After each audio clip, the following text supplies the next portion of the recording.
Halo Cumenjers, pada video ini kita akan membahas mengenai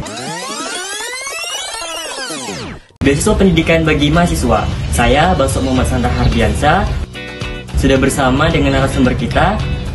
Halo semua, perkenalin namaku Putri Jingga.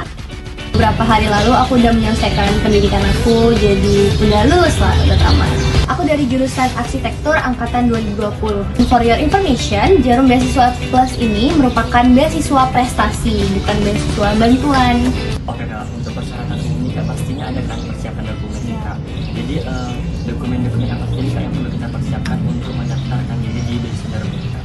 Oke, jadi sebenarnya dokumen yang perlu disiapin itu hampir sama dengan beasiswa lain, tapi ada 3 yang mau aku highlight. Yang pertama itu kan harus nyiapin surat keterangan tidak menerima beasiswa dari kampus. Lalu yang kedua itu surat keterangan aktif organisasi atau bukti dari prestasi yang kalian punya. Dan yang terakhir itu kalian perlu menyiapkan scan dari transkrip nilai untuk membuktikan bahwa IPK kalian itu sampai 3. Nah, untuk syarat yang lainnya, teman-teman bisa cek di web jarumbeasiswaplus.org. Oke Kak, kan kita sudah bahas nih Kak terkait persyaratan-persyaratan yang kita perlukan untuk pendaftaran beasiswa Jarum Kak. Dan di sini Hardi mewakili teman-teman Cinanyes nih Kak ingin menanyakan step by step alur pendaftaran dari di Jarum tersebut. Nah, mungkin Kakak bisa jelaskan nih step by stepnya Kak. Nah, jadi alur pendaftaran Jarum Beasiswa Plus itu termasuk singkat karena cuma ada 3. Yang pertama itu seleksi berkas, kalian bakal melakukan pendaftaran ke Jarum. Nah, tapi tahun ini lebih mudah karena pendaftarannya lewat online, lewat web. Kalau tahun-tahun sebelumnya kalian harus ngirimin berkas ke Jarum Pusat.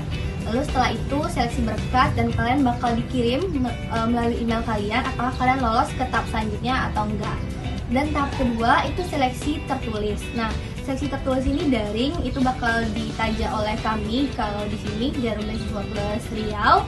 Lalu setelah itu bakal diumumin lagi kalian lulus gak dari tahap seleksi tertulis ini. Kalau lulus barulah masuk ke tahap wawancara. Nah, tahap wawancara baru kalian melakukan wawancara biasanya di hari yang sama dengan tes tulis atau keesokan harinya. Terakhir bakal diumumin melalui email kalian kalau kalian berhak menjadi penerima Jarum Beasiswa Plus. Semua. Nah, di sini kan kita sudah tahu nih alur pendaftaran dari beasiswa Jarum tersebut. Nah, selanjutnya nih Yunda, pasti Yunda ada kan tips and trick agar lulus dari seleksi pemberkasan dan tahap tertulis ini Yunda. Nah, pasti ada dong. Jadi kalau untuk seleksi pemberkasan itu nggak ada tips khusus selain kalian cukup mengikuti syarat-syarat atau ketentuan yang sudah dilampirkan oleh Jarum di webnya. Tapi aku ingin menambahkan tips kecil.